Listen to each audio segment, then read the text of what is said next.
Measures of center are ways of describing what? Measures of center describe.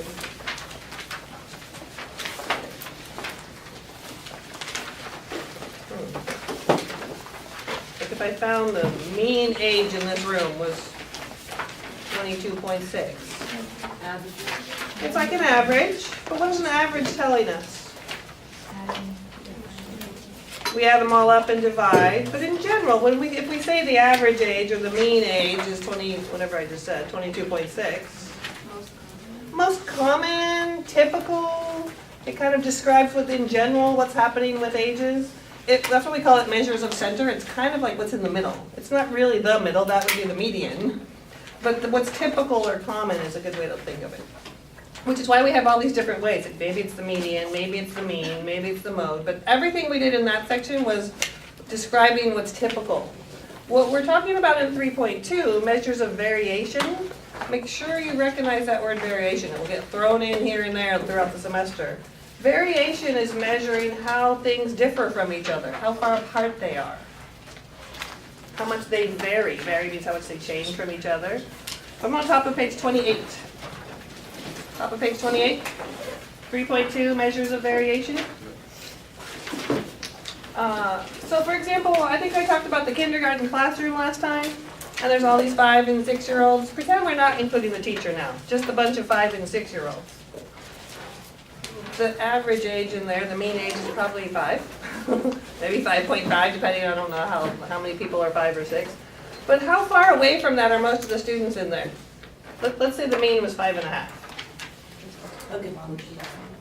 Say that again? A good portion of them would be about 5.5. A big part, well, no one's actually, I mean, they could be 5.5, but when we ask them their age, we're just gonna take either 5 or 6. But most of them are how far away from that 5.5, like half a year, right? They're either 5 or they're 6. They're not, those ages are not spread out much. If you listed them all in a row, there's a bunch of 5s, a bunch of 6s, and no one's very far away from the mean. We agree with that? So they don't vary much, those numbers. They're all close together, they're all kind of the same. Now let's say I did it in this room where I just found the mean of 22.6. How much variation do you think you're going to have compared to that kindergarten classroom? That's A ton, she says. I mean, because there's going to be people, I mean, think about how you are compared to 22.6. I'm sure there's some of us in here who are younger than 22.6 by 4 or 5 years at least. And there's some of us in here that are much older than that. So we'd be spread out by quite a bit. What did you say, Kevin? I throw it way off. Yeah, he's offering to throw it way off by being quite a bit above the mean. I'm assuming above, sorry, it could have been below. But that causes this room to have a higher variation. More spread, the numbers are more spread out. We're ready on what variation measures? So it's not what's typical, it's a number that describes how spread out they are. So in the kindergarten classroom, maybe I would say the mean was 5.5, and the variation measurement I use is like a 1, making everyone's around 1 year away from there at most. Where in this room, the mean might be 22.6, and it might be typical to be 5 years away from that. Some of us even more. 5 years away, so the number might be 5. The second number describes how spread out they are. So that's what all of 3.3 is about, measuring the spread between the numbers. So I have these 2 data sets on the top of page 28. For a little review, I would like you to find X bar for each of those lists. Remember what X bar is? Mean. Thank you, it's the mean. And we find the mean by? Add them all up, divide by the number. Perfect, add them all up, divide by how many variables or how many data points you have. We did this last time. So a little review, I want you to find X bar for both of those. X bar is the mean from that sample.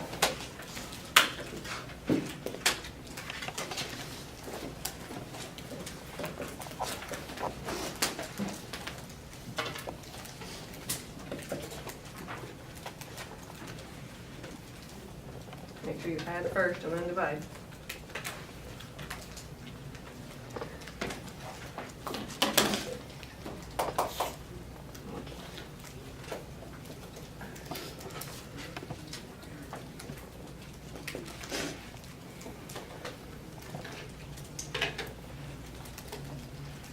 Put in a mean for each list.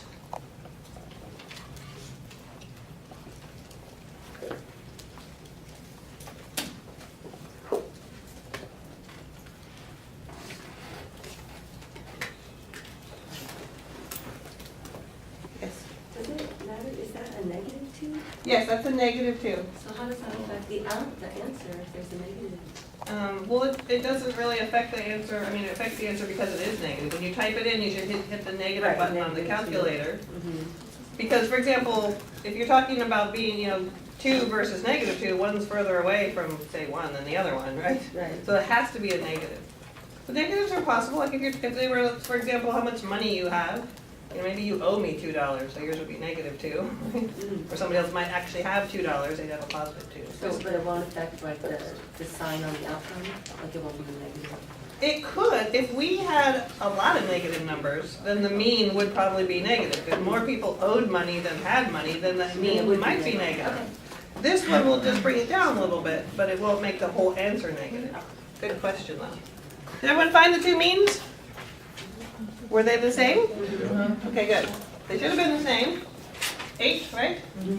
If you didn't get 8 for those two means, double check your work. Means you probably either entered it in your calculator wrong, you read a number wrong. We know how to find the mean. Add first, then divide by 6. Okay. They have exactly the same measure of center. So if I said, here's two lists of numbers, describe what's typical, the answer might be 8. 8's typical in both lists. But those numbers are not, or the lists are not the same. So this is why we always talk about what's typical, what's in the middle, and then we talk about also how spread out they are. Because if you were just looking at those lists, yes, they both have a mean of 8, but which list is more spread out? The bottom one, right? These are all between 5 and 11. Think of a number line. These go all the way down to -2 and all the way up to 18. They're much more spread out from the middle. See what we mean by spread? That's what we're measuring with variation. So there's 3 ways that we're going to talk about measuring variation. Last time we talked about 4 ways, actually 4 ways of doing the center, the mean, the median, the mode, and the mid-range. I went from 3 to 5. I don't know how that happened. But we're going to talk about 3 different ones. The easiest one is the range. The very first thing underneath the list there on your paper, the highest number minus the lowest number.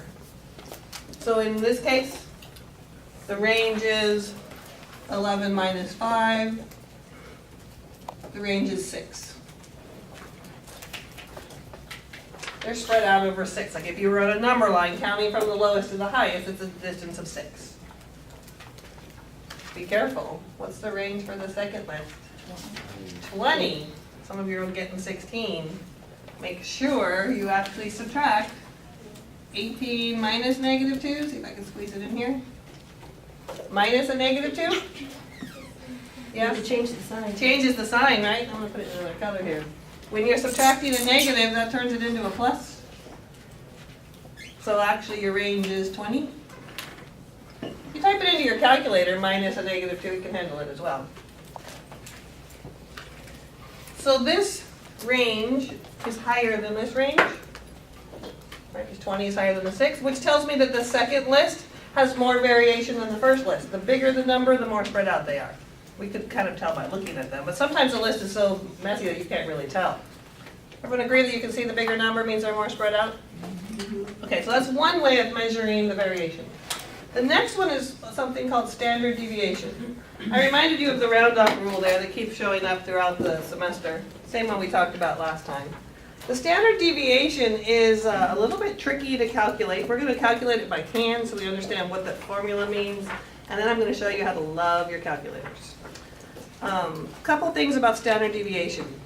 It's kind of like the average deviation or the average change away from the mean. So the kindergarten classroom, when I said it's around a 1, everybody on average is 1 above or 1 below the mean. In here, maybe it's an average of 5 or 6 above or below the mean. It might even be more. Some of us are closer, some of us are further. It's kind of like an average, but it's a little bit messier than that. Standard deviation is always positive. You can't get a negative answer. It's 0 if all the data is the same number. So let's say we go back to the kindergarten classroom and coincidentally everybody's 5. If everybody's 5, the mean is going to be 5. And how far away from 5 is everybody? 0. There's no difference between 5 and 5. So 0 means there's no variation at all. The numbers are all the same. The bigger your number, the more spread out they are. And outliers will have a strong effect on it because we include them in our calculation. All right, so let's look at the scary formula. We have S equals this giant square root. We have this sigma sign that we talked about last time. Don't worry, I'm going to break this down. This is the formula for S. Middle of page 28, not quite the middle. Pretty scary. I'm not going to write the other one down, but you can see it in front of you there. Subtle difference. What are the differences between those two formulas? Minus one. The minus one is missing on the second one. A capital N instead of a little n. What was the difference between those? Do you remember? Population and sample. Population versus sample. The capital N is your whole population size. Your little n is your sample size. And the other difference between those two things is, yes? There's a mu. There's a mu in that second formula. It's a pretty scary looking formula. And there's a sigma in it too. We call this little guy a sigma. Sigma. It's the I can't draw it as nice as the book can print it, or the notes have printed it. This is called the standard deviation for the population.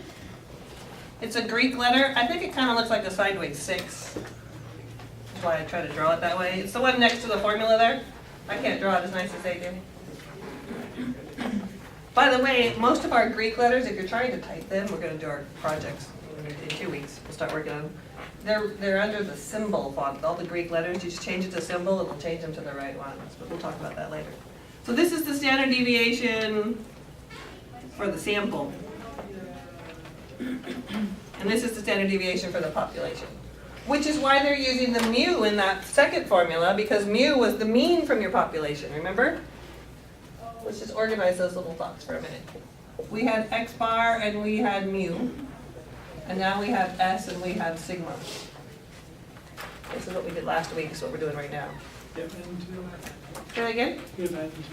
Oh, and we have N and we have capital N. Thank you.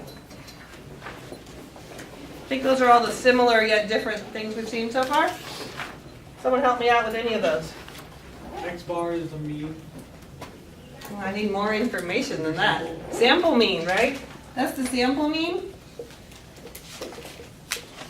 So remember my example was all LMC students? If I just took some of you and averaged your ages, that would be a sample. So that would be X bar, sample mean. Mu would be the population mean.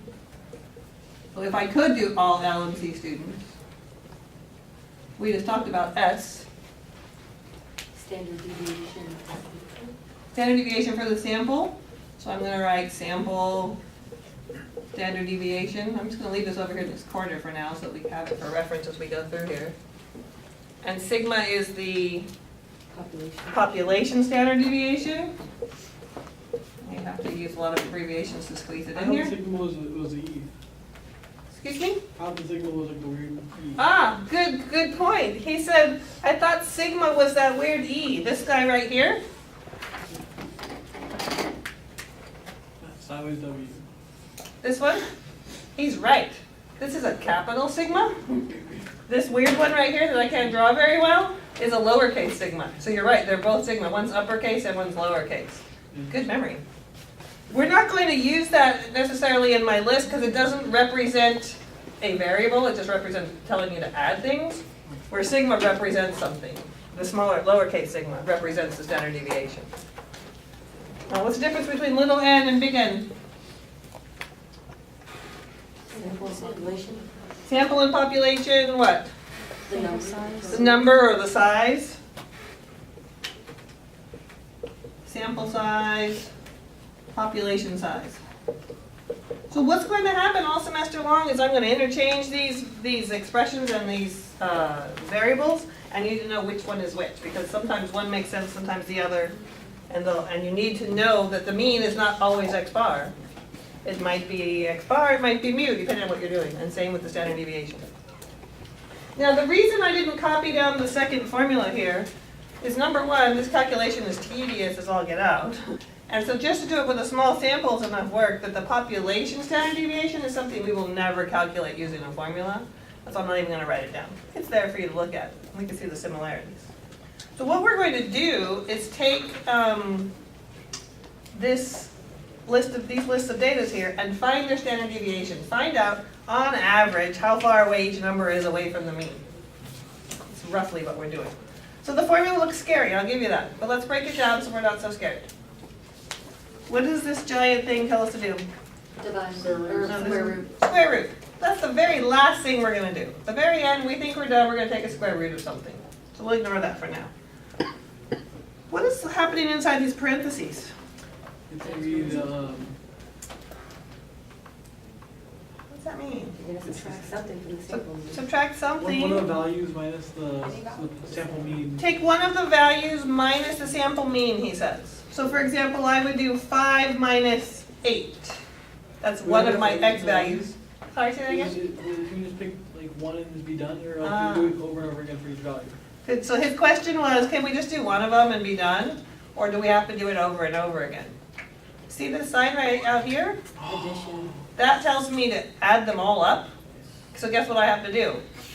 I have to do it for every single one of them. No. So I have to take 5 minus 8? No. See why we don't want to do it for the population? So I have to do 5 minus 8. Then I have to do 6 minus 8, and so forth, right? After I do that subtraction, what do I have to do? Add them. Ooh, before that, Square I have to square each of those. So I'll do 5 minus 8, square that answer. Then I'll have to do that for all of them, then add all of those. And then after I add them all, don't worry, we're going to go through it a little bit at a time. After I add them all, I'm going to do what? Work on the end. divided by Divided by n minus 1. In this case, what is n minus 1? the, N is 6, so 6 minus 1, I would be dividing by 5. And then after I do all that, I'm going to take a square root. Which is why I gave you that beautiful table in the middle of the page to organize all this.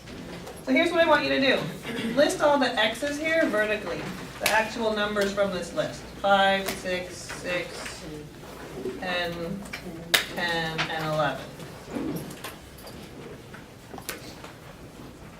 I'm just filling in this table to organize the work that's necessary to find the standard deviation.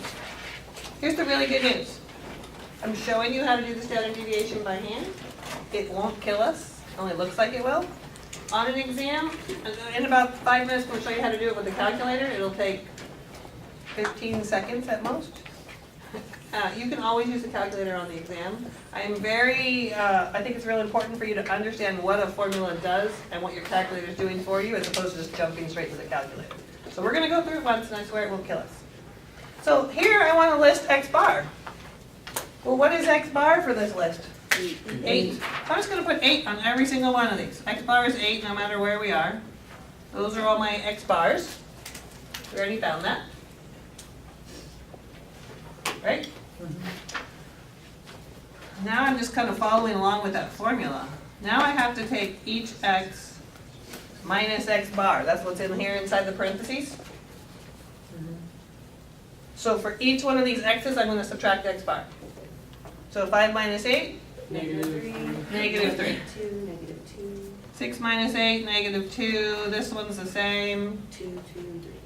And now it ends up being positive. We're doing all these subtractions. See, if we do it a little bit at a time, it won't kill us.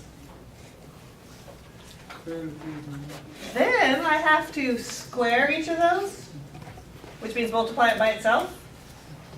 Be careful what you tell your calculator. See these parentheses here? Yeah. It means multiply that number by itself. I recommend put it into your calculator with parentheses because your calculator will give you a different answer for this than it does for this. Why? Because the parentheses tell you. Well, first off, which one is the one we mean? You mean the bottom one? We mean the bottom one. We actually mean negative 3 times negative 3. This one actually means, go ahead and square 3 and then make that answer negative. Oh. So what would this one turn out to be? Positive 9. Ooh, this one's positive 9. Oh, negative 9. But this one would be negative 9 because it means do the exponent first, which is 9, and then it'd be negative 9. So make sure you tell your calculator this. Nothing should come out negative here because we're squaring the whole thing. So negative 3 times negative 3, that's 9. square each of these. These are all a bunch of 4s.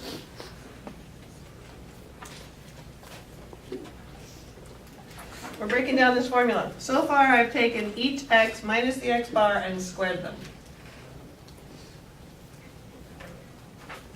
And Ariana's over here saying now we need to add them all up. That's what this means. The capital sigma, add them all up. So down here is why I have the total down here. The total of all those, what'd you just say? 34? Is that what I heard? Yeah.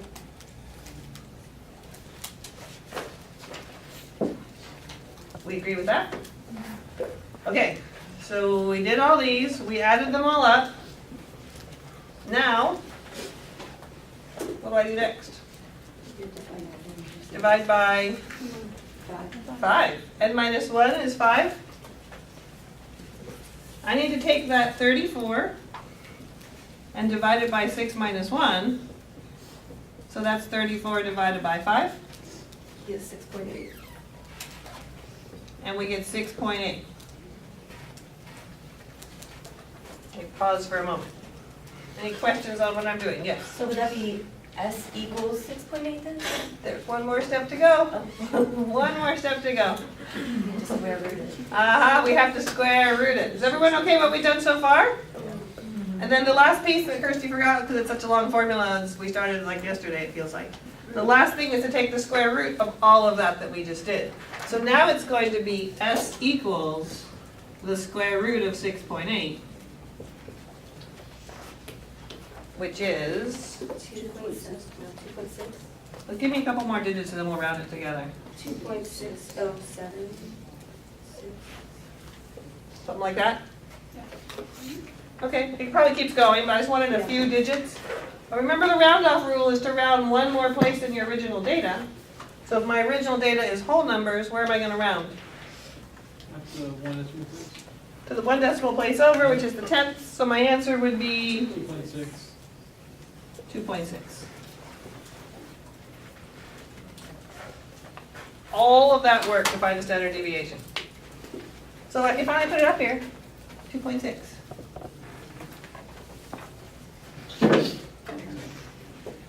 What'd you say, easy? Yeah, that makes sense. Yeah. It's tedious, I'll give you that. Imagine if you had 50 numbers in your list, wouldn't that be fun?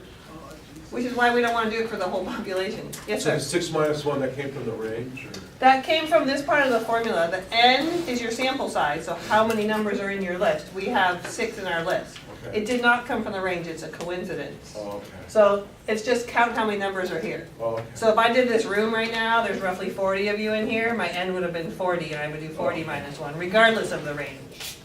Range is one way of measuring the spread of numbers. Standard deviation is another way of measuring the spread. Kind of like mean and median are describing what's typical. Other questions? So let's interpret this. This says that on average, most of these numbers in my list are around 2.5 away from the mean. Let me say that again. It's 2.6 really, but I just said 2.5 when I'm speaking. On average, most of the numbers in my list are about 2.5, 2.6, away from the mean. How far away from 8 is this? 3, so it's kind of like 2.6. How far away from 8 is this? 2. So this is 2 away, 2 away. A lot of them are 2, a lot of them are 3. So in between there, between 2 and 3, 2.6 kind of makes sense. It's not exactly an average, but that's what it's measuring. Do we expect this standard deviation here to be higher or lower? I would say higher. Why? Well, actually, because I guess the numbers are farther reaching. Aha, they're farther reaching. It's giving me hand signals too. Remember the standard deviation, the range, we're all talking about how spread out the numbers are. Huge. The range was bigger here, which means these numbers were more spread out than those. So the standard deviation here should be much bigger than that one. Now, I gave you another chart there to do it by hand. You can do it by hand for fun later when you have nothing else to do. But now I'm going to show you how to do it with a calculator. So, everyone should have their calculator handy. Make sure you have that out, you know how to turn it on. Some of you have never used these calculators before. Plastic stuff. I want to show you how to get started here. We're going to be doing this a lot. So turn it on, see if you can locate the stat button. Stat. If not, I'm going to show it to you.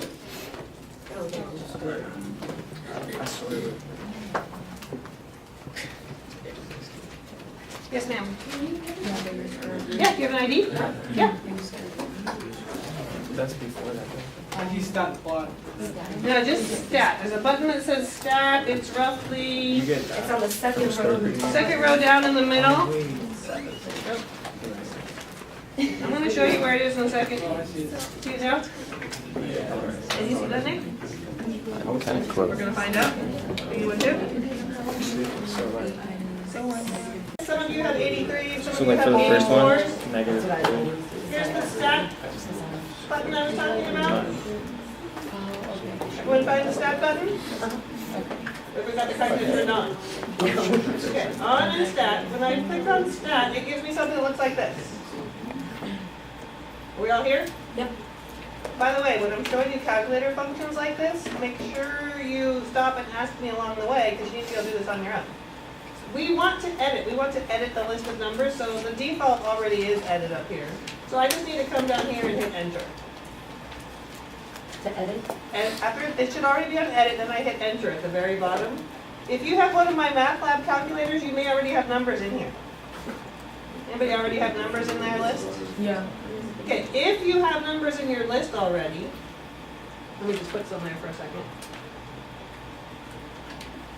So if you happen to have some numbers here, what you want to do is use your arrow button to go up to the very top. Only if you have numbers there. Listen carefully. Do not delete the list. You want to clear the list. If you delete it, the whole list goes away and I'll have to put it back in, which I can do. People are like, I lost my list. Clear right here. Clear and enter. Yes. Mine doesn't have numbers, but it goes like list 1, list 4, list 5, list 6. Because somebody deleted your list. So as long as you have list 1 right now, you'll be okay. I'll put the other ones in at the break. So the big thing with these calculators is if you delete the list, it disappears all the way from your screen. Where if you clear it, it just takes everything out. So everyone have an empty list now, a list 1? Who doesn't have a list 1? What's that? Stat, so I'll go with stat, and then I push edit. And there's your list 1. Do we want to clear it? No, you want to go up this arrow here, and then hit your clear button. Yeah, just go all the way to the top where the L1. Okay. Yeah, Okay, the last one. I get it? Anybody else need help clearing their list? Nope.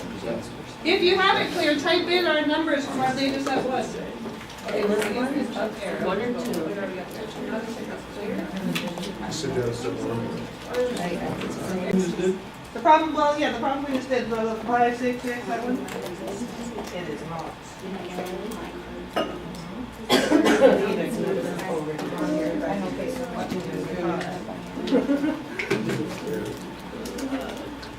So we should all be typing our numbers in here.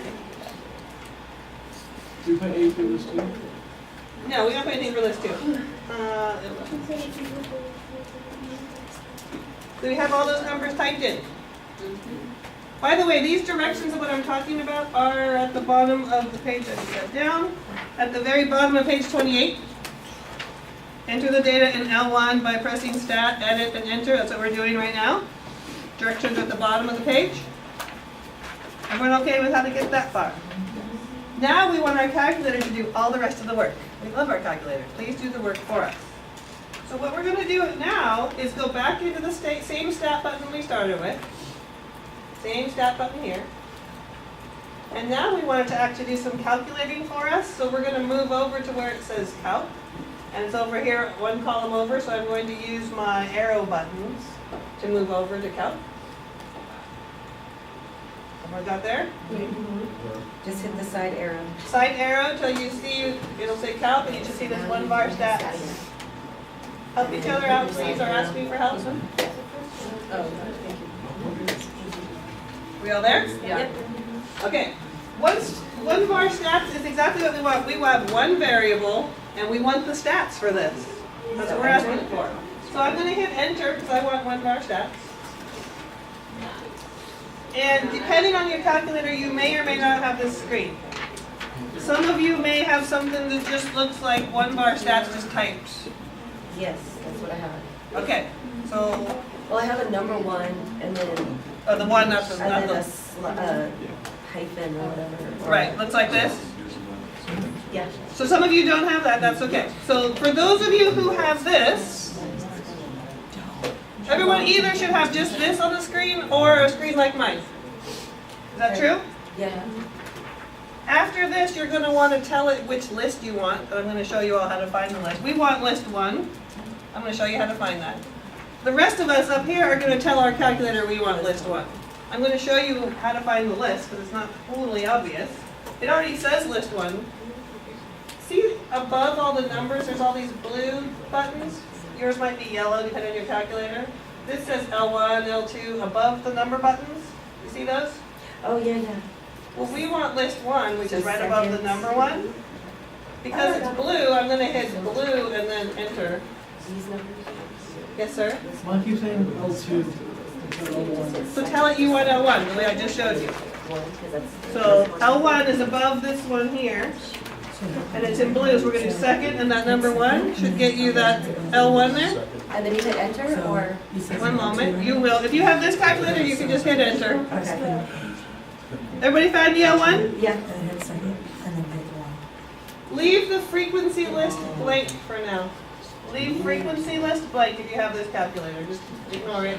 We're gonna come down here to calculate, I know. There's all the answers. and it should look like this. I wanna make sure everybody can get to this screen right here. If it didn't work, ask me or your neighbor to help you get there. You're gonna wanna know how to do this, because we're gonna do it over and over and over and over and over again. And then some more. The range is, the range is the Oh, smallest, that's because you put list 2 as and well. the biggest one is the smallest. I'm okay with the murmur as long as we're making sure we understand our calculators. It's giving us more than we want right now.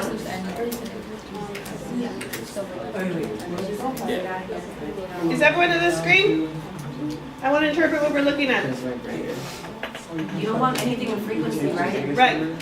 So Frequency should be blank. that's what it was. Because you had to scroll down to frequency and clear that out, and then hit enter. I want to make sure those ladies are with us. We're getting there. Enter. We're there now? Yep. Okay. Everyone back here with me now? Everyone has these numbers? Yep. Let's go through them one at a time. Hey, what's that first one? 8. X bar, which we calculated by hand earlier. No longer do we even have to do that. Yes. I've got a question on my calculator. It's got a different thing on the bottom. Mine has an N equals, like a down arrow and then an N and then equals 6. Not a Q line. The down arrow is going to be similar to what we have here. We're going to hold that thought. Okay. Hold the thought about the down arrow. But did we start with X bar equals 8? Yes. That's the sample mean. What does this mean right here? Sigma x equals 48. If you add up all the x's, you'll get 48. See, that's what happened when you were calculating the mean earlier. We don't really need this one much. What does this one mean? That means it's just squared. The number above it squared. Yeah, if you square all the x's and add them, we don't really need this one either. But look at this one. Sx equals 2.607 blah blah blah blah blah. Is that before we square rooted? That's what it was after we square rooted it, before we rounded it. It's behind my screen right now. You guys remember the number right before we rounded it to 2.6? That's the exact same number your calculator showed you when you did the square root. So when you type your list into your calculator, it will find the mean for you, and it will find the standard deviation for you. You no longer have to do this formula, which was so fun. You even forgot how much fun it was just celebrating back then. And even the mean. You don't have to add them all up and then divide. I mean, imagine if you had 50 numbers. You can just type the 50 numbers into your calculator, say one of our stats, please. You don't even have to tell it please, and it'll do it. I like to be polite. Now let's talk about what else we have here. This sigma x. right here. We are not going to use, I'm about to say ever, but there's one exception. We'll say ever with, the N was 6. That's from counting. The minimum was 5. And then there's a down arrow here, and your down arrow is a different spot, Kirsty, but if we use the down arrow, it'll give us more information. So push the down arrow till you see all this. I see. So your down arrow is just slightly different than mine. Does everyone have this part down lower from the down arrow? Guess what min x is? Minimum value. Minimum value, which in our case was 5. These other ones we're going to talk about tomorrow, maybe later today. And max x The maximum. is the maximum, which we knew also. But imagine if you had so many numbers that you can't sift through them to find the minimum and the maximum. It's just going to hand you that. So if I had a really long list and I now wanted to find the range, how could I use this to find the range? Doesn't it just say? Yeah, The maximum minus the minimum, right? They're right in front of you. So the calculator's not going to give you the range. Sorry, it's not that good.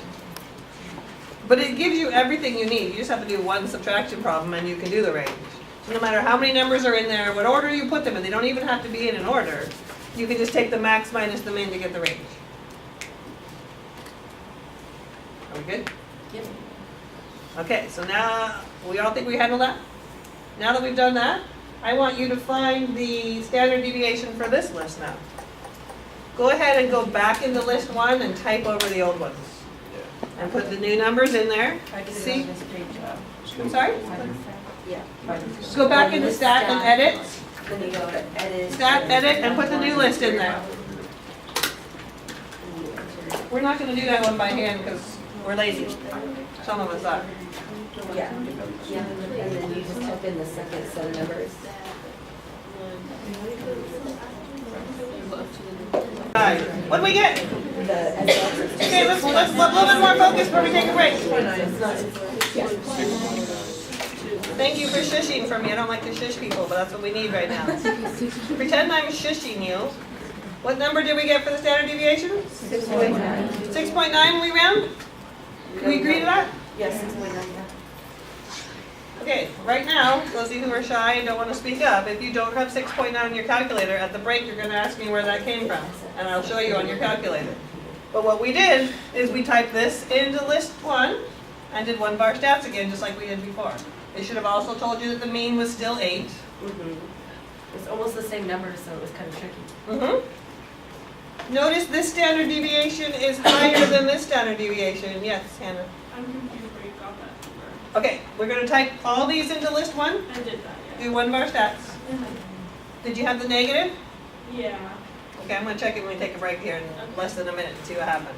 Sounds like you're telling me the right thing, we'll find out. But let's just summarize this and we'll take a Look break. at SX. Why is this number larger than this one? I don't know why. 15. The standard deviation is higher, the variation is higher in the second list. So these two numbers are another way of measuring the variation. This says around every number is about 7 away from the mean here. The mean was 8. That's quite far away from 8. That's like 10 away from 8. This is 4 away from 8. Some are closer, some are further, but on average they're all around 7 away from 8. Questions on standard deviation, what it measures, how to find it. I'm going to find Hannah's problem here in a second.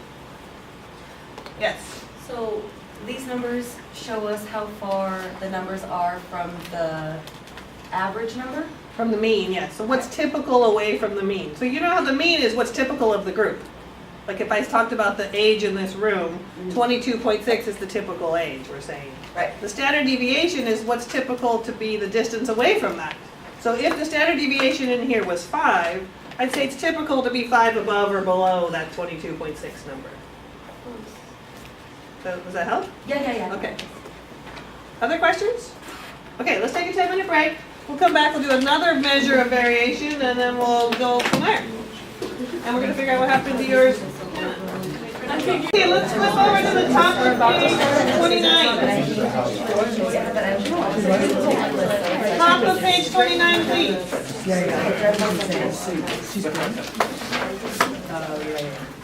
We are at the top of page 29. Here we go. All right, so we've already talked about range. Highest minus lowest, right? We talked about standard deviation, which is actually the most common way to measure variation. And then there's another one called the variance, which is the top of page 29.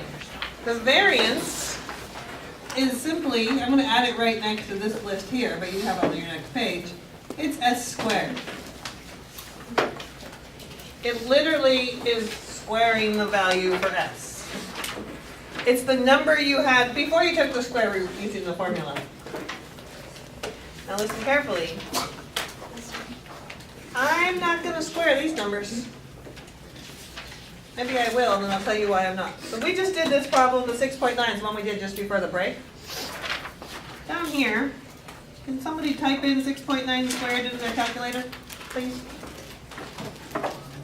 47.61. 47.61? Do we agree with her?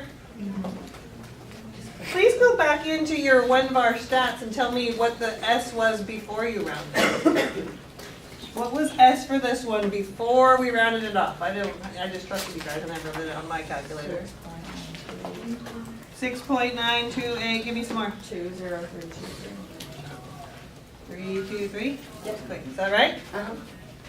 So what I just had her do was go back into one-bar stats and see what it said the standard deviation was before we rounded it. Square that one for me. Take you a little longer, I know. 48.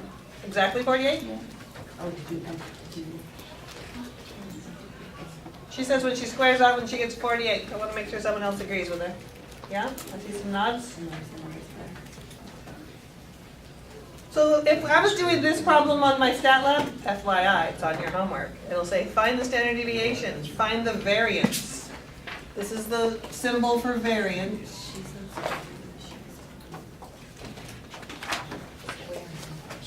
Guess what happens if I type this one in? It's gonna be wrong. You don't ever want to square the number after you've already rounded it. So I know you rounded it and got 6.9. We're not going to square that one. This is not the way to get the variance because we rounded it off. You want to go back to the original number and square that one and now round it. So the answer was exactly 48 or 48.0 if you were going to one decimal place. So the standard deviation here is 48. Was there anything after decimal or just 0.0? Exactly 48? Everyone okay what I mean by the subtle difference there? Do not take your rounded standard deviation and square it. We'll put it in the store. So what are we going to do then to find the S squared for the first list?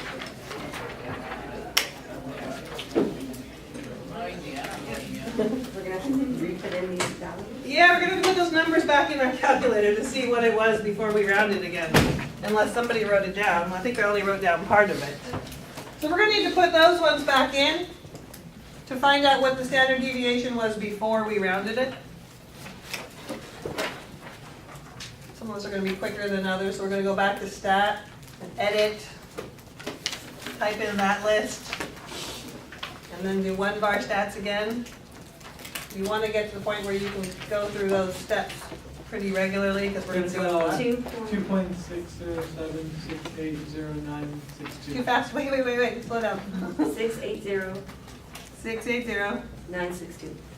962. Okay, I got lost somewhere. I'm like, wait, I got lost. We agree with that one? No. Yes? When I square that, oh yes ma'am. Where did you find that one? Ah, I'm glad you asked. We typed this original list, the 5s up to 11, into our list 1 and did one-bar stats again. Yeah. And then we're looking at the SX button, or the SX display, because that should be the standard deviations. You got a different number again? No, I have that number. I don't know why I was. Okay, that's all right. We want to know where we find it.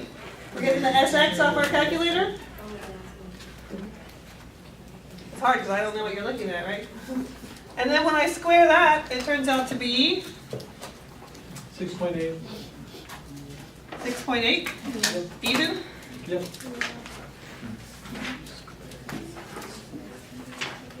So my answer here is 6.8. What happens when you square the 2.6? Just check to see how wrong it would have been. 2.6 squared, we had 6.76. 6.76. In that case, if we had rounded, it would have rounded to 6.8. We might have gotten lucky and gotten the right answer. It depends on how close it is. Because there was a 0 here, there wasn't much difference from rounding and not rounding, so that would have worked. But in general, it won't always work. So I don't want this one. I want the whole thing squared. The good news is you can just do that part on your calculator. The squaring you can handle.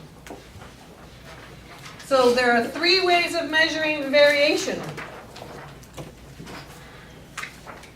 That's a 48. I thought it was a 4.8. Wait a minute. So we have the range. The range here was 6, the range was 20. The second number was larger, telling me they were more spread out. We have your standard deviation, 2.6 or 6.9. Again, the second one bigger tells me they're more spread out. 6.8 versus 48. Again, larger number, more spread out. 3 different ways to measure variation. The most common one that's used is standard deviation, but you will be asked for all 3 of them. Just like mean, median, mode, mid-range, so we're asked to make sure you know what they are, and then we'll use different ones for different things. We all right with that? Okay. So now we're going to move on to the empirical rule. The empirical rule applies when your data is bell-shaped, which we called normal. Remember we talked about normal distribution a few other times? If it's bell-shaped, and what it says, there's a lot of symbols this pen is time. A lot of symbols on that picture on your notes there. Where's my black pen? I had a black pen. I lost it. It disappeared. I'll find it. So notice in the middle here, see if this one shows up better. No, it doesn't. I have to go hunting for my black. I found my black pen. Look at that. There's a mu in the middle. What's mu? Population mean? Population mean.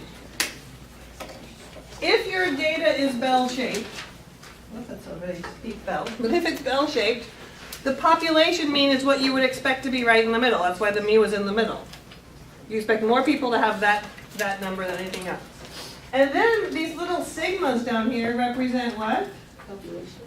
Population standard deviation. This bell-shaped curve, by the way, I get a little sloppy. These little edges here get closer and closer and closer to the x-axis without ever touching it. I get a little sloppy in how I draw it. If you look at it on your paper on page 29 there, it looks like they're touching. The problem is they're so close you can't really tell the difference. But technically they just get really close and hang on to that. They never touch, but they're so close they might as well eventually. It's so tiny. It'd be like if I asked you to paint underneath there. At some point you wouldn't need any more paint because it's so skinny that you can't fit your paintbrush in there, right? And then so these little sigmas here, in a way they should actually have like little plus signs in them because we're going to add sigma to get to the next one and we're going to add sigma to get to the next one and keep counting by standard deviations. So we're saying start in the middle with your mean, add the standard deviation, add the standard deviation, add the standard deviation. And if I'm going to the left, guess what I'm doing? Subtracting. Subtracting the standard deviation away from the mean. I'm going to add the subtract there. And before I talk about the rule, I'm actually going to label this to match the example underneath. It'll make way more sense. Let me put it here. So I'm going to draw that same picture. You can just label it right underneath it if you want. Look at the example there about the heights of women. It says that women heights have a bell-shaped curve with a mean of 161 centimeters and a standard deviation of 7. So what am I going to do with the 161? In the middle? Put it in the middle. 161 goes right in the middle. And then I have to mark my scale. If you're drawing them by hand, I have this one drawn for you. If you're drawing them by hand, see where it's like curving down and then curving up, right about here, like where it stops going down and starts flattening out? That's usually 1 standard deviation away. Roughly like this, evenly spaced. I'm going to add and subtract the 7 now. 7? Yes. So the next number over here would be 168. If I add 7 again, 175, and I add 7 again, 182. We all right where those numbers are coming from? Adding the standard deviation. And then if I go this way, I'm going to subtract the standard deviation. So 161 minus 7 is 154. And if I subtract 7 again, I'll squeeze this in here a little bit better. 140? I'm subtracting in my head. Tell me if I'm wrong. Okay, I got my subtraction down for the day? We're good. Okay, so this number line describes women's heights. We would expect most women to be around 161 centimeters. Some people are taller, some people are shorter. Hardly anyone's taller than this. Some people are, it's a little skinny little sliver over here. And hardly anyone, most people are closer to the middle. And then you can go further and further out. So this represents our bell-shaped curve. Now let's talk about this empirical rule up above. It says about 68% of the data are within one standard deviation of the mean. Within one standard deviation of the mean. What does that mean to us? 154 to 167. Ah, 154 to 168, I mean. to 168 he means. So let's point at it. So these people are one standard deviation below the mean. These people here. These people are one standard deviation above the mean. Just from here to here. Oops, right there on the line. And everybody in between there, if I kind of like connected this again, everybody in there is no more than one standard deviation away from the mean. No more than 7 away from the middle. See how I got that? Because it's 7 and 7. Because I added 7 and I subtract, that's why I counted by 7. This person is exactly one standard deviation higher than the mean. This person is exactly one standard deviation lower than the mean. So all these people are one or less standard deviations away from the mean. If we drew lines going straight up from here and shaded this in. Now your picture's probably better than mine because I freehanded this one. It should be that about 68% of this data, of this picture, is shaded. 68% is around 2/3.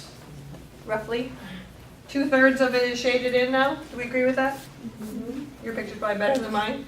So we're saying that around 2/3, 68% of people are all going to be within those height ranges. More than half of us for sure. So the rule is 68% are within one standard deviation. 95% are within 2 standard deviations. So if we start in the middle here at the mean, 2 standard deviations takes us out to here, 2 steps above, all the way out to here. Or 2 steps below takes me to here. And so imagine if I shaded everybody in between there. I'm going to make it polka dotted. Otherwise it's going to be too messy. This should now visually be 95% of it is shaded. And it should look like 95, like what, 5% left? Hardly any left. So 95% are between these two heights. And then finally, the third one is 99.7 are within 3 standard deviations, which is hard for me to say apparently. 3 standard deviations. If your picture looks like mine, there's hardly anything left after you go between here and here, right? If we, I guess I could do all of it here. Giant stripes here. The blue stripes go all the way from here to here. That's not everybody. Not all women are between 140 and 182 centimeters tall. What percent are not in there? Says I'm hearing 0.3%? yeah. 0.3? Where are we getting 0.3? It's what's left from 99.7. Yeah, you think 100% is all women. If you subtract 99.7%, you're left with 0.3%. these little, what we call tails, there's like a little tiny sliver over here and a little tiny sliver over here that you can barely see. In there is 0.3%. A few women, just a few. It's like 3 out of every 1,000 women. 3 out of every 1,000 women are either that tall or that short.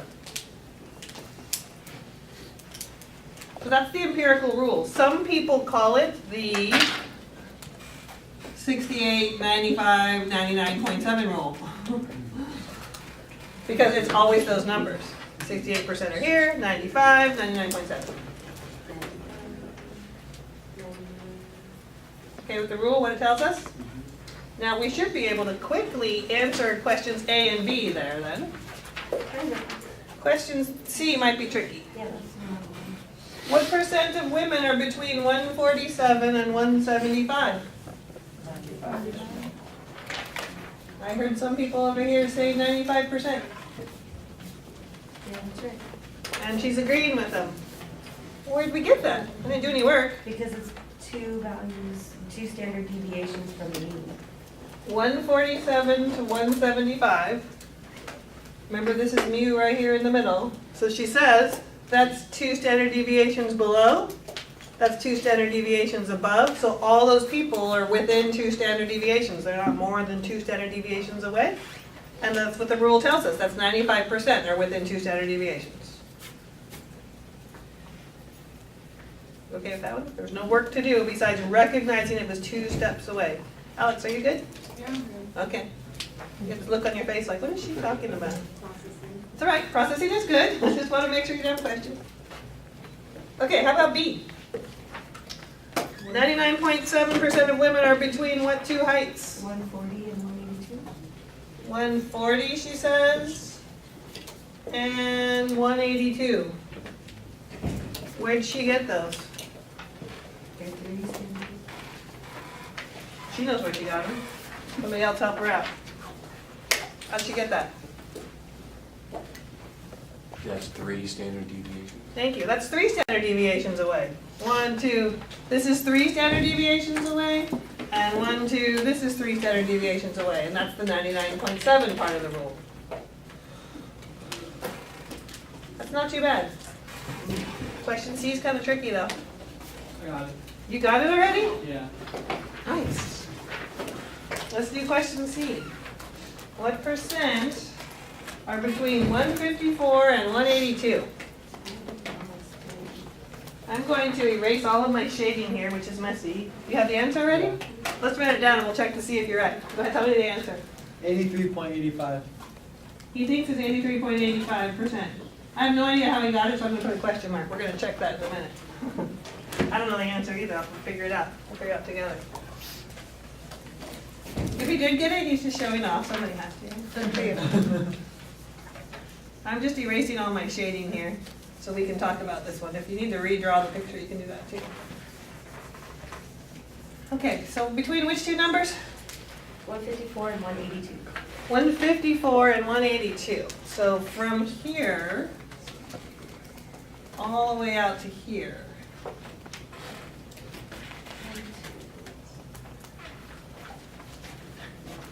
There's lots of different ways to get here. I think there's already think he's got it figured out. I'll be right. I was too. Yes. Okay, so, which, Go ahead, tell me what you're thinking. Okay. We're just thinking out loud right now. so I took the, like, half of 68% because it started 154, and so since it's like 1 over, okay, I don't know if it's. No, I totally know what she's trying to say. So it's like 34% is, yeah, it's just that sliver, and then if you start in the middle again, and then go all the way to 182, it's 99.7, and then if you divide that by 2. Okay, hold that second part. Everyone okay with the pictures right here? Uh-huh. She's telling me that's half of 168. Excuse me, half of 68%, not 168. Half of 68%. What does she mean by that?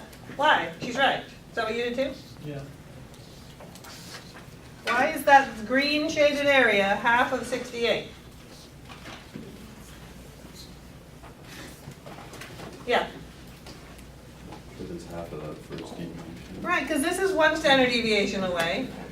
One standard deviation goes both directions up. If I could have done this whole thing from that blue line to this line, in here, everything in here is 68%.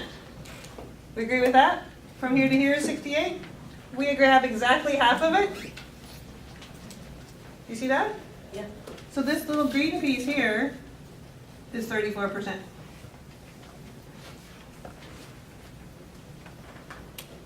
Now, the next thing that she wants is we need to add to it, I'm gonna keep it green here, everything out to that 182 over there. So we've already done the diagonal green. Do we agree that the entire green section is what we're asking for? From 154 to 182? Yeah, I got lots of nods here. The green section is what we want. We've already figured out this green part. I'm gonna put a little solid line here. The left-hand green part we found. And so then, look at this piece. This piece right here. It's half of something else. How many standard deviations from the middle am I? 3. So 99.7. 99.7, but it's half of it. So this piece over here, how do I find half of something? Divide by 2. What do we get? 49.85. 49.85. So the left-hand green side is 34. The right-hand green side is 49.85. I want all of that green area. So what do we do? Add them up. 34 plus 49.85. What do you know? 83.85. Nice job. It's not a question mark anymore.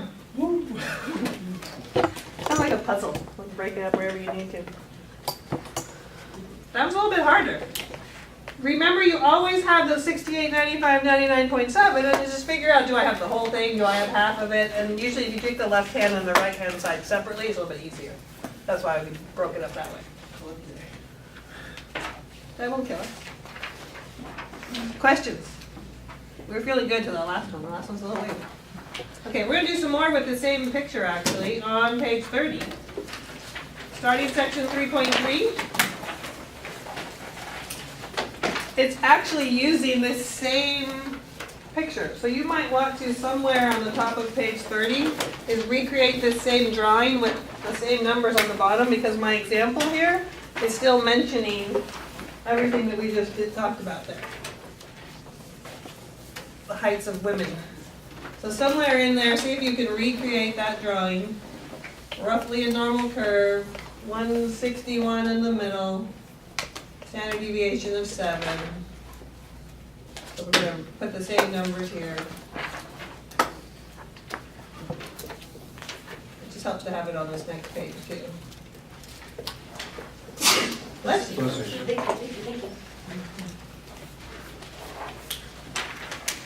I'll talk about the formulas there in a second, at the top of the page. But the example, notice, talks about the same women, the heights and all that. That's why I'm drawing the same picture now. That makes the formulas and everything else make sense. So there's 2 formulas there. I'm going to write them down here so we can talk about them. X minus x bar over s. X minus mu.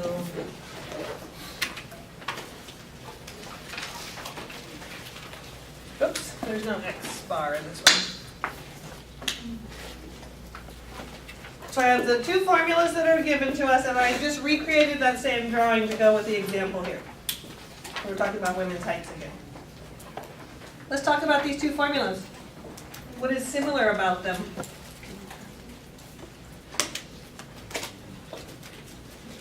Z equals. They're both z equals. What else is similar? What am I doing on the top here in words? Subtracting x from something. Subtracting x from something. X bar, what's x bar? Mean. So I have x minus the mean. Over here I have x minus, oh, the mean. What's the difference? Sample versus population. So the formula is the same, it just depends on if you're working with a sample or working with a population. I'm taking X, subtracting the mean, or I'm taking X and subtracting the mean. This is a sample mean, this is a population mean. Over here, I'm then going to divide by And by, The sample sample deviation. standard deviation, if I can speak. This one's for the sample, and this one is for the population. So both of these formulas are X minus the mean, and then divide that by the standard deviation. Maybe you're working with a sample, maybe you're working with a population, but the formula is the same. So let's talk about what the heck those formulas are. They're called z-scores. By the way, I always cross my z's like this when I write them, because otherwise I think they're 2's. And I got in big trouble in calculus one day for getting all my 2's changed, or z's changed into 2's, and so now I always write them this way. You write z's however you can. I can't read my own writing. I can read it now. I did this for years. Okay. So before I find the z-score, I want to answer question B. Question B, page 30 at the top. How many standard deviations away from the mean is a woman who's 170 centimeters tall? Almost 2. Almost 2, she says. Just want to kind of visually look at question B here. 170 is roughly right in here. So that'd be 2, right? Everyone okay? I found 170 on my number line. So from here to 168 is 1 standard deviation. And if I go all the way to 175, that's 2 standard deviations. So how many is it? 1 point. 1 point something? Do we agree with that? Somewhere between 1 and 2 standard deviations away? Think it's closer to 1 or closer to 2? 1. Yeah, it looks like it, because 170 is closer to 168. So is it more or less than 1.5? Maybe less, like maybe 1.2 or 3. I can't tell for sure by looking, especially if you draw like I do. So maybe 1.2-ish. All we can do is visually kind of estimate if we have the picture.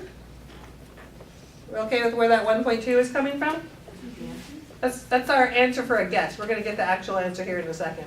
I'd like to talk about it first so that you understand what the z-score formula does. Are we all right with where I got 1.2, what it represents? Okay, what I want to do now is find the z-score up in part A, and then we're going to talk about part B again. It says find the z-score, which means plug stuff into our formula. So we want to find z for 170. So they're telling me that x is 170. That's the specific value they're talking about. We want to turn that into a z-score using our beautiful formula. So z equals, I take my x and I subtract By the sample mean. by the mean, which in this case was 161. Do we agree with that? Whether it's a sample or a population, I'm subtracting the mean. By the way, which one do I have here? Am I working with the population or am I working with a sample? Sample? How do we know that? There's a sample of all women. Oh, all women, uh-oh. All women. If we're talking about all women, that's a population. So the statement that says heights of women have this bell-shaped distribution, it doesn't say some women, it says women. So they're actually talking about the population. The mean here is the population mean, and the standard deviation is the population standard deviation. If it had come from a sample, it would have said something like, a group of women had this mean and this standard deviation. But when it just says women, that means they're talking about all women. It doesn't really affect our calculation. I just like to point out that sometimes we have all, sometimes we have some. So I'm technically using that formula. And then what am I going to do? Divide by 7. I'm just plugging in my x, my mu, and my sigma into that formula. This turns out to be 9 over 7. Someone divide that for me and round it to 2 decimal places, please. It's 1.2. 1.28? 1.29. If we round, is it 1.29? Yeah, Yeah. 1.29. So Z equals 1.29. That is the Z score for 170. That was what question A asked for. Question B was, remember we talked about it already, we said we think it's 1.2. Question B is, how many standard deviations away from the mean is that? Guess what the actual answer for B is? 1.29. 1.29. I cannot tell you enough that a Z-score is a number that tells you how many standard deviations away from the mean are you. I mean, that's what a Z-score tells you. So there's a weird formula. So looking at this here, say the 182, what should I get if I calculate a Z-score for 182? No work involved. Well, how many standard deviations from the mean is 182? 3. 1, 2, 3 steps away? So guess what the Z-score is? 39. 3. 3 steps away from the mean? Standard deviations? Z-score is 3. So that's only if it lands on one of the 182, 175, 168. Right, well, So it's true for any of them. So even this one, the Z-score is also the answer to how many steps away from the mean are you? right, but it requires more calculation. Yes, requires more work if it doesn't land on it. You're right, sorry, I didn't quite get where you were going. If it lands on there, you can see the Z-score. But if you can't tell if it's in between, you have to do the calculation. Okay with that? How about 140? Question says, how many standard deviations from the mean is a woman who is 140 3. centimeters tall? I'm hearing some people over here say 3. You guys are close. Is it negative? Negative 3. It's actually -3. So we actually have positives and negatives to tell us if it's above the mean or below the mean. Let's do the calculation to show you why. The Z for that one would be 140 minus the 161 divided by, what's the standard deviation? 7. So this is the X they asked about. Put it into the formula. No, because it's going to be a negative. Negative 21 over 7, negative 3. So you're right, it is 3 standard deviations away, but it's important to say that it's 3 standard deviations below the mean. Because it's moving to the left. Because it's to not the left. So a negative 3Z right here tells you it's below the mean, and a positive would be above the mean, yes. And they're always gonna tell us our standard deviation, right? Yes, if they don't give you the standard deviation, we can't say how many of that away it is, right? If they just said the mean is 161, and how far away is this? Well, I don't know how am I moving by counting by 7s, am I counting by 50s? You have to know the standard deviation. There will be times when we have to calculate it first, but you will have it. So we could have just looked at it and seen the -3, because it's 1, 2, 3 steps below. Above is positive, below is negative. All right. Right in the middle of page 30 is one of the typos that we need to fix. See where it says unusual values? Here it says unusual. I want you to cross that off right above it and write significantly high / low. Right in the middle where it says unusual values. Cross off the unusual, replace it with significantly high low. It's a little bit more clear what we're talking about. Right in the middle of the page.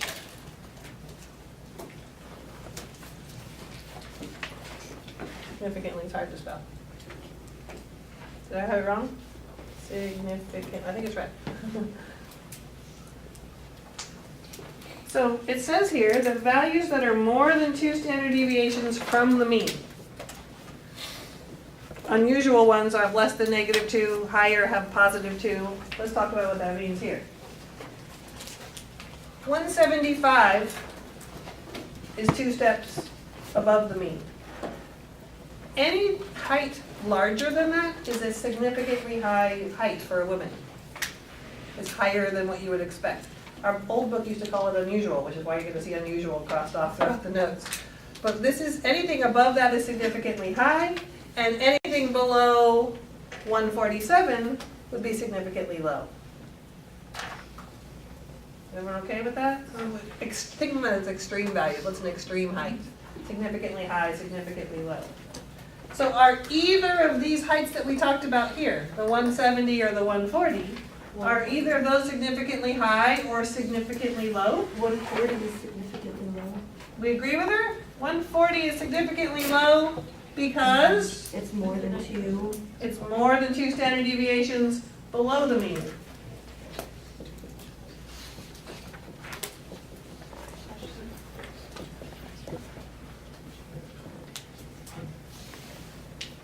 Because it is more than 2 standard deviations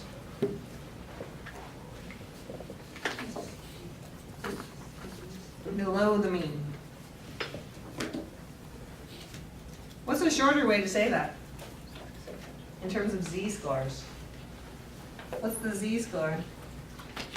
Maybe you just put z equals -3. Z equals -3, and what's the cutoff z that tells me something significantly low? 2, close, but we're talking about low. On the low end, it would be -2. Anything below -2 would be significantly low. So you could say -3 is below -2. I mean, that's really what we were doing. Remember, how many standard deviations away is the same as what's your z-score?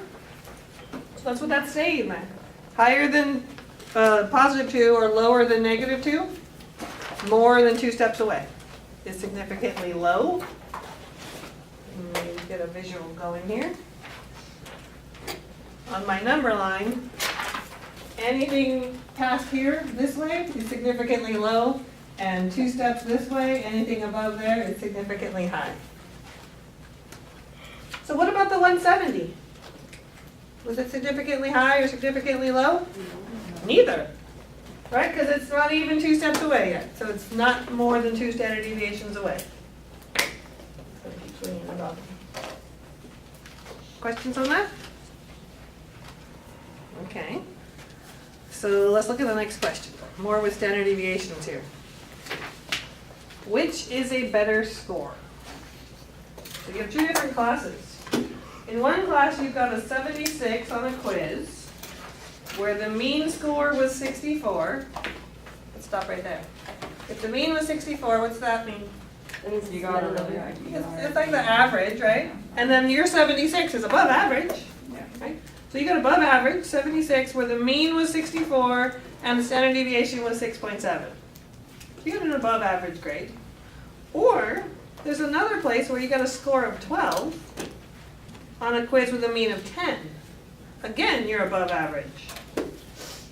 But it has a different standard deviation. Standard deviation is 1.1.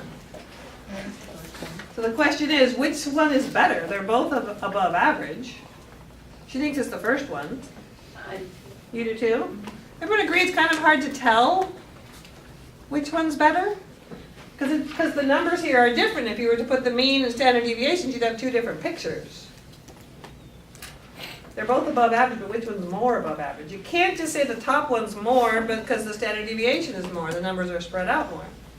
I'm going to draw a picture to go with both of these. One picture for each.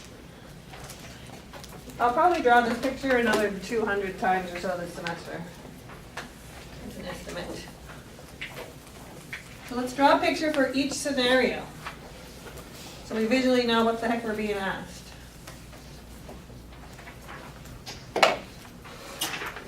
So what was the mean on the first quiz? 74? Oh, 64. 64, this is the quiz one. The mean was 64, and what am I going to do? Count by the standard deviation, which was 6.7. So I'm going to need my calculator for this.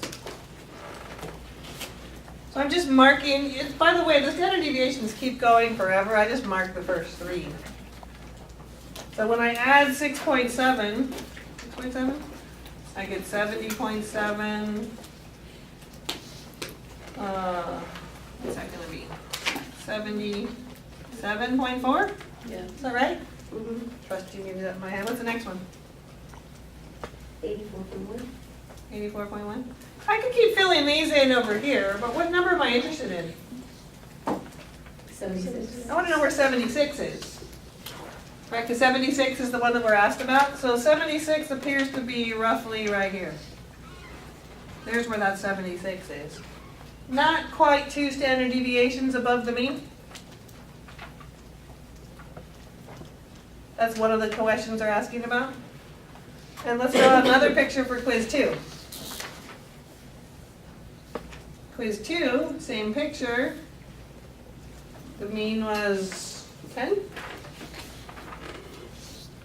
And the standard deviation was 1.1. So I'm going to add 1.1 and add 1.1. Is that right? 12.2?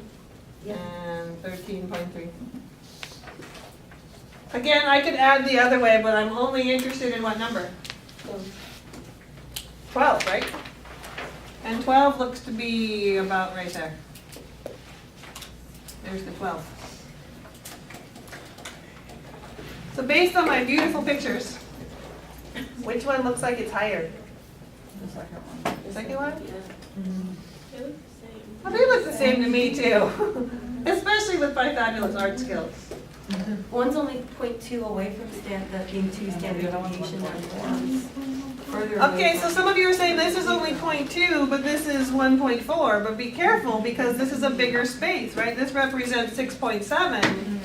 It's like, how much is that space? They look identical. So do we make it like a proportion? It's kind of, she said, do we use a proportion? Actually, what we're going to use is a z-score. We're going to find the z-score for 76, and we're going to find the z-score for 12, and be able to tell which one is actually higher by comparing z-scores. So how do I find the z-score for 76?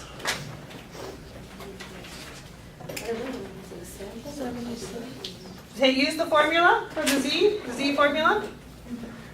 So I start with the 76 minus the mean divided by the standard deviation.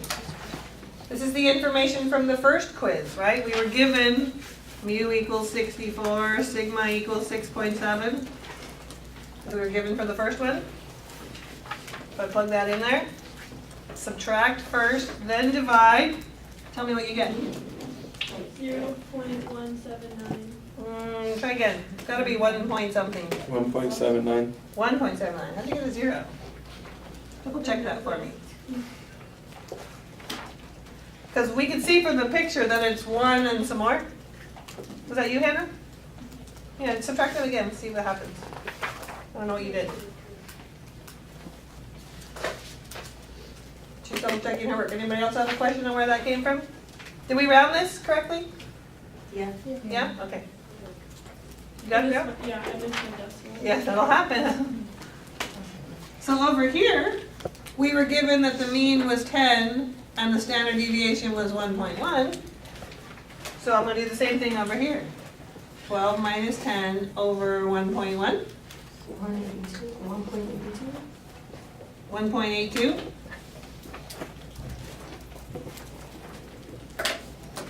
So the second one. So that is fine. Everyone agree with that? What does that mean? Which score was better? The second one. The second one was better because It's 2C. had a higher z-score. Higher z-score.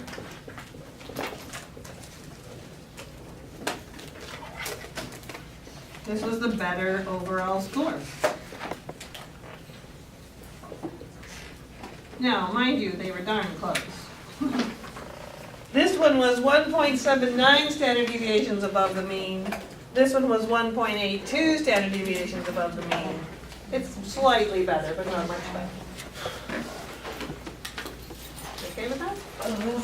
Okay, when I see you next time, we're going to be finishing talking about percentiles. You might want to read this section before class. It's a little bit confusing, a little bit overwhelming. If you read percentiles before we talk about it, it'll make a little more sense. I will see you on Wednesday.